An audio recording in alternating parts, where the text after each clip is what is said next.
Hey, good afternoon, everybody. Welcome back again. This is RJ here at Pinyerd Law.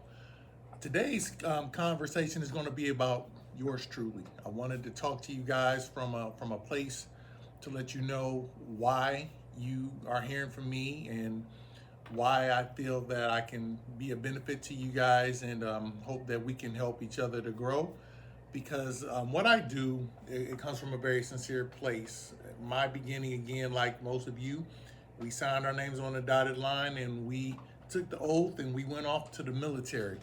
And so I had the pleasure, again, of serving in both the Army and in the Navy. I got out of the military in 1995. I was service connected at 10% for my knee. I had no idea really what to do with that. And I'm not saying that the information that was given to me at the time of my discharge probably wasn't valuable information. I know that since the time frame when I got out of the military, that information has become a lot more solidified, and it's easier for veterans or actually active duty members to file a claim and track a claim even before they discharge out of the military. That was not the case back in the 90s and for people who served before me. So kudos to them for making those changes, but let's talk about why we do what we do here at Pinyerd Law and why different law firms as well as VSOs do what we do. First and foremost, as you know, filing a claim with VA, it can be very inundating. It can be tough. And so I don't want you to think at any point that this is something that's to be taken for granted or to be taken lightly. Some people hinge their whole livelihood on the possibility or the probability of a grant. So who you talk to and who you deal with can be very important to you. And so make sure you do your homework and do your due diligence. We want to make sure you get the best assistance possible. So back to me.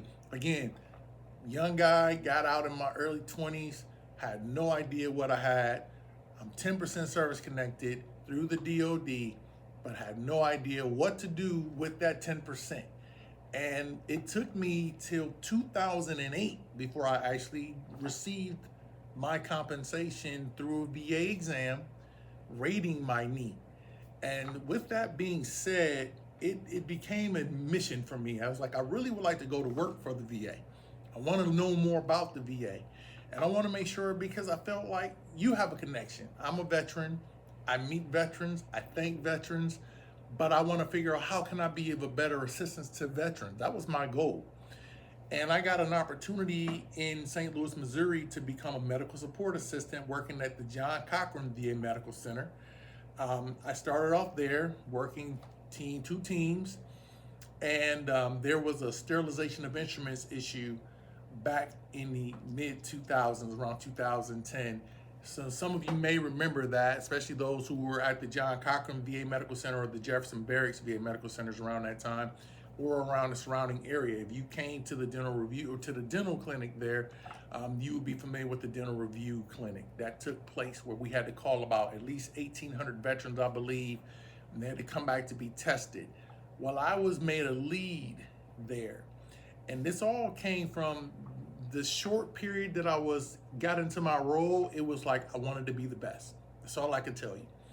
Veterans meant everything to me. Their families meant everything to me. So if you came in and you were just looking for directions, I would stop and be like, it's over here. Let me walk you to this location, or how can I assist you? And so the kudos or the thank you started coming in, not only from veterans and family members, but also from staff. And so with that being said, I got recognized fairly quickly. Still have the emails from my director. So when the position opened up because of the dental review clinic, I was made a lead immediately. And I had 3 people underneath me, and our goal or our job was to keep the people coming in from being upset because of the possibility of what they may have been exposed to. So we had a really big task, but we ran it like a Swiss watch. We did really well.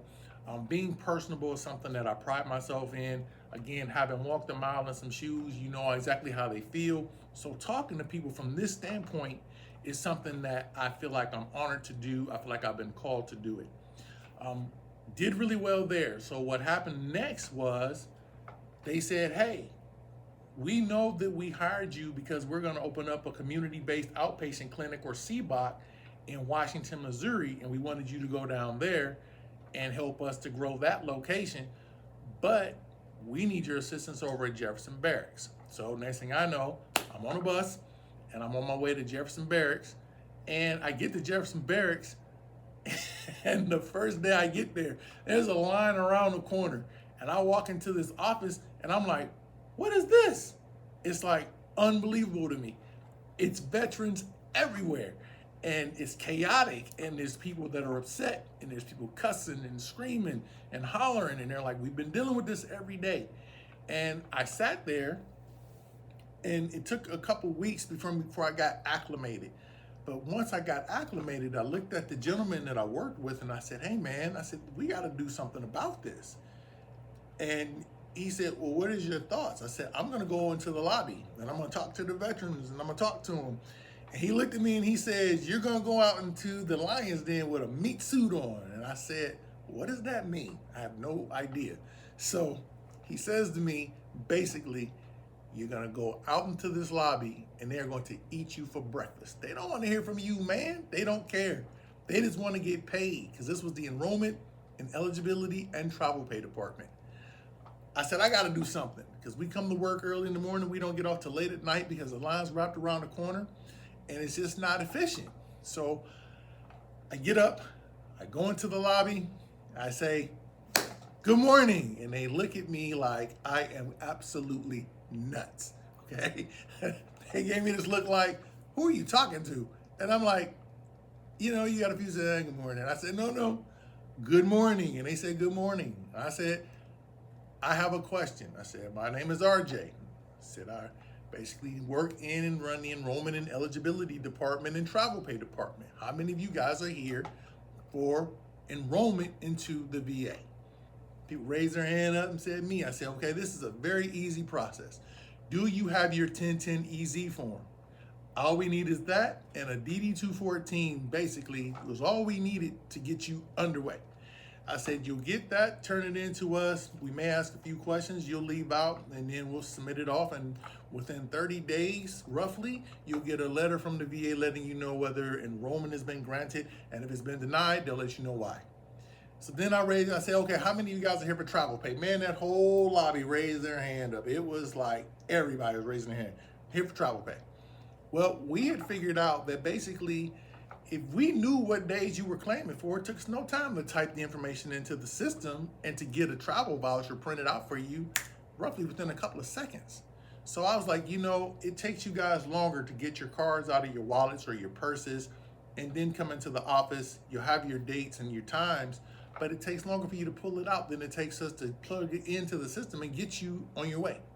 I said, so what I'm gonna ask everybody to do is, if you're here for travel pay, pull out your VA medical card, let us know the date as soon as you hit the office. Before you even sit in the seat, we can probably have a voucher printed out for you and you'll be on your way. So what wound up happening was, of course, that wait time went from being tremendously long to being tremendously short. And that office, people started to comment, and we got more compliments, and then there were more kudos. Well, to have those too, I kept them so that if anybody wants to verify, I have all of this information. The reason why I'm telling you this information is because I want you to know my beginning into my role that I have here at Pinyerd Law. I wanted to help people. That has always been my goal. And to make things run efficiently or smooth, I just wanted that to be the case, because nobody likes when people are upset. So if you can do something to mitigate that, that's what you want to do. So I did that. And I thought that was it for me. I thought I was going to end up in Washington, Missouri. But then a gentleman that I knew came to me on the last day and said, hey, RJ, they're hiring at the National Call Center, and I think you'd be great for the role. I would like for you to go ahead on and apply for this position. So I remember leaving and getting off work, and I lived south. For those of you who know St. Louis, down by Gravois Bluffs is where I was living, down out that way. And I went down to the library and I filled out an application to become a legal instrument specialist, is what it used to be titled. And It was in the 11th hour, and I didn't know if I was even gonna get a call. And I got a phone call for an interview, and I went in and I met with 3 lovely individuals, and they interviewed me, asked me a couple of key pertinent questions, and it didn't even feel like an interview. I felt like I was talking to friends, and they made that interview so pleasant for me. Thank you so much if you're watching this video. You are a really big part of why I am where I'm at today. And I wound up working for the National Call Center. And that was a joy, because at that point, you're not only working with the hospital administration, now you're working with the benefits administration and the cemetery administrations. So for those of you who call the 1-800-827-1000 number, you're now talking to individuals who basically work with all the administrations. They're very knowledgeable people. I know I was one of them. And so when you talk to them, ask them questions. They're pretty well versed, and they can guide you and put you in the right direction or point you in the right direction, okay? So I go to work here, and it took a little bit of time to get used to being at a desk and answering phones, and the phones are a constant. It's a call center, and but it was just one of those things where I learned a lot. We were in training. We had to learn all of the forms. That's why, for those of you who know me, who have contacted me here at the firm, tell them how much I know these forms. I was that guy in training when we were going over the forms. I would raise my hand so much to the point where they said, RJ, stop raising your hand, please. You have to let somebody else answer these questions, because we know that you know all of the forms at this point. So don't raise your hand anymore. Let somebody else answer the question, because I studied these forms. I wanted to know what I knew, because I was on these phones. I wanted to give the veterans the best information that I ever could give them, and I wanted them to leave feeling really like they had the best service ever.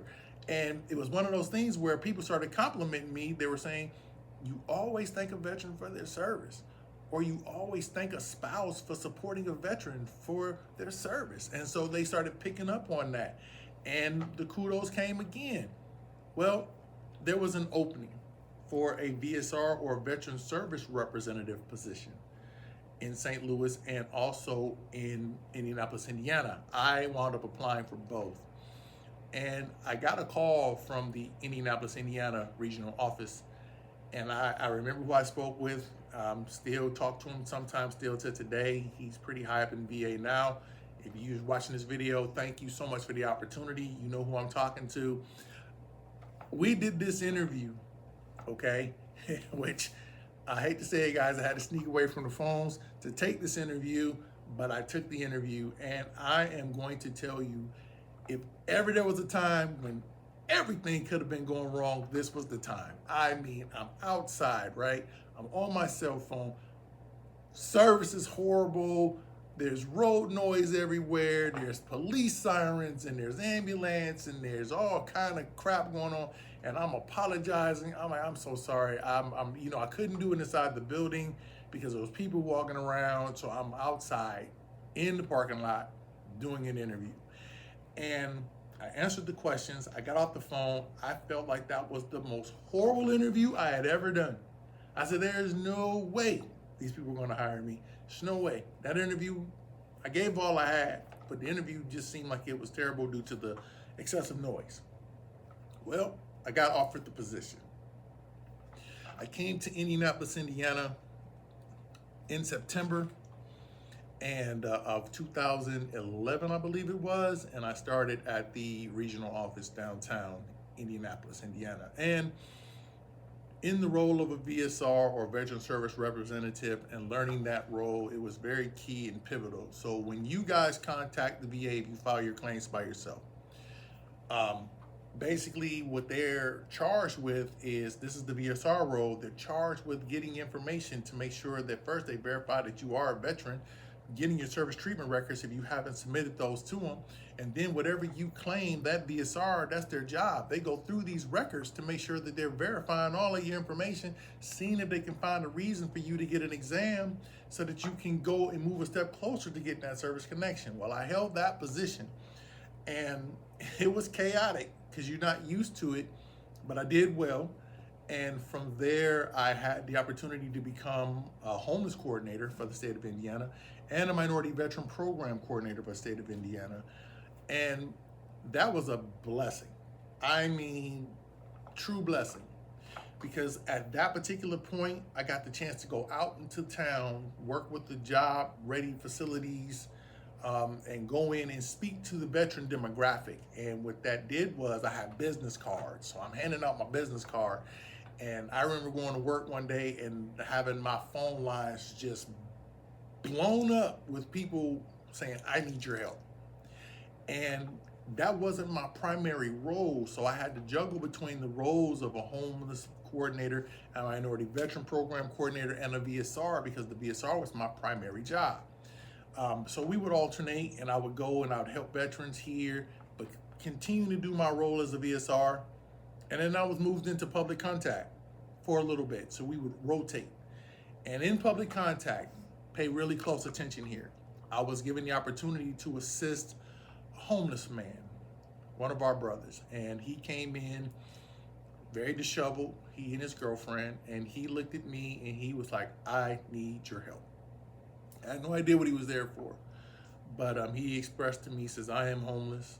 You know, he let me know he was living at a church part-time, and part-time was in a tent city, I believe, and that was his girlfriend, and that he just needed some assistance. He had been to us several times, and nobody seemed to be able to assist this man. Well, going through his records, while he sat in front of me, I love research, and I was able to look through his records, and I saw where he had filed a claim for tinnitus. Now, for those of you who know tinnitus, the ringing in the ears, 10% service connection if you get it, and it was missing. I saw where he claimed it, but I didn't see where it was ever rated. That raised a red flag, and I'm like, well, I see this here as a claim, but I don't see where it was ever granted. It just disappeared, and all of a sudden, boom, it reappears again. But then again, boom, it was never rated. So I said, this has never been rated. We need to get you an exam. And so we got him an exam. They had to retro pay this veteran back 5 years. He got a one-time retroactive check of, I believe, around $17,000. And he came back into public contact and cried on my shoulder.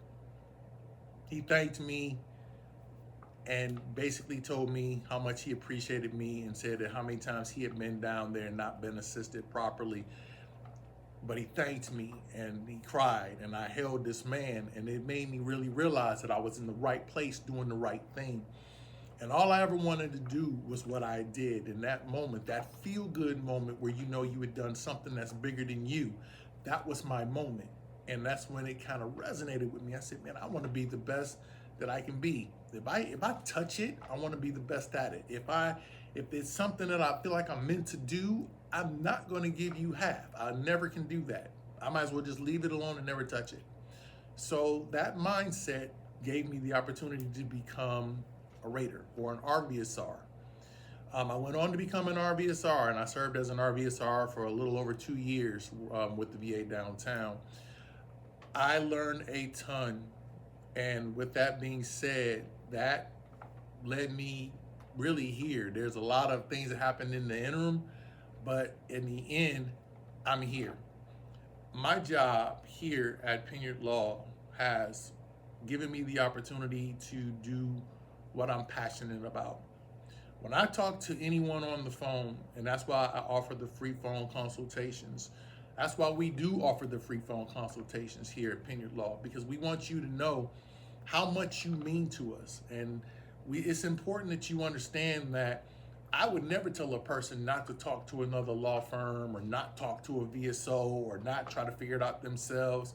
I want you to do whatever you feel is going to make you happy and put you in a position where you feel like you have the power and the ability to do what you want to do. But I also want you to understand that you're not in this by yourself.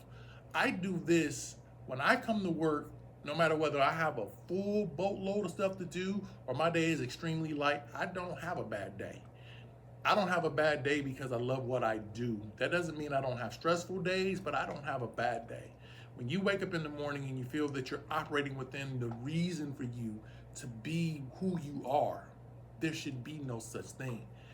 It's like work doesn't feel like work. It feels like a calling. So for those of you who I have helped, thank you for allowing me to be a part of your world and your family's world and your kids and everything else. I thank you from the bottom of my heart.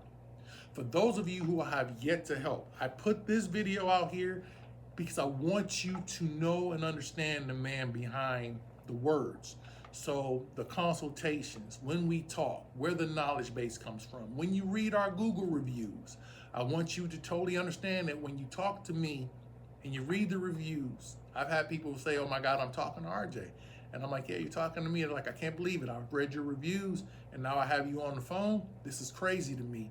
And it's like an honor to speak with you. And I'm like, it's an honor to speak with you. I want to just see how I can help. That's all I want to do. And so from a phone conversation to somebody that may just pop into our office unexpected, you'll always get treated the same way by me. You're going to always be treated like you're number one. You're going to always be treated like you're somebody that's special, because you are.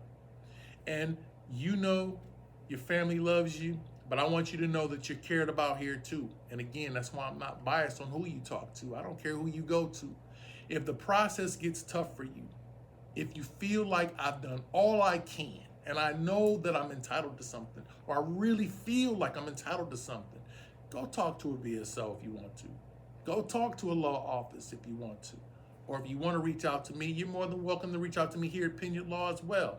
Again, my email is rjones@pinyerdlaw.com, or look us up online, give us a call, and I'm more than happy to talk to you to see how we can assist in any way possible. This video was the longest one that I put out, but I wanted you to know that it's coming from the most sincere place that I've ever had. I want to see you in a better position. I want to see you taken care of properly.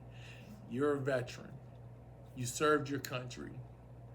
And now it's time for the country to serve you. You deserve that.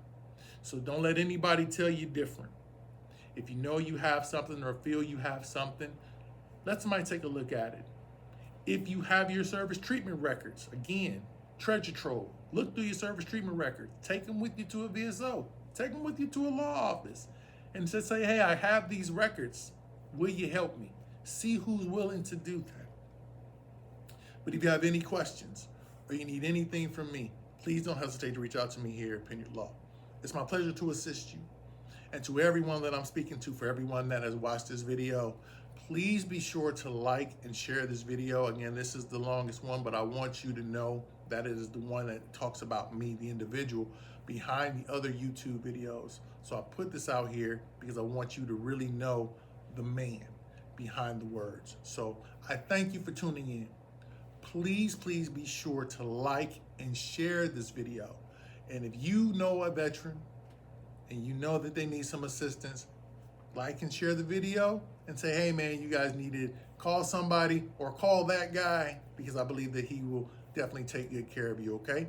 So on behalf of myself and everyone here at Pinyerd Law, I thank you for tuning in. I thank you for liking and sharing these videos. And I look forward to continued growth with you. And I look forward to your success. And maybe one day you'll give us a Google review and it'll be your success story that we'll be talking about, okay? You take care of yourself and know that we're always here to listen and here to help. Take care. Bye-bye.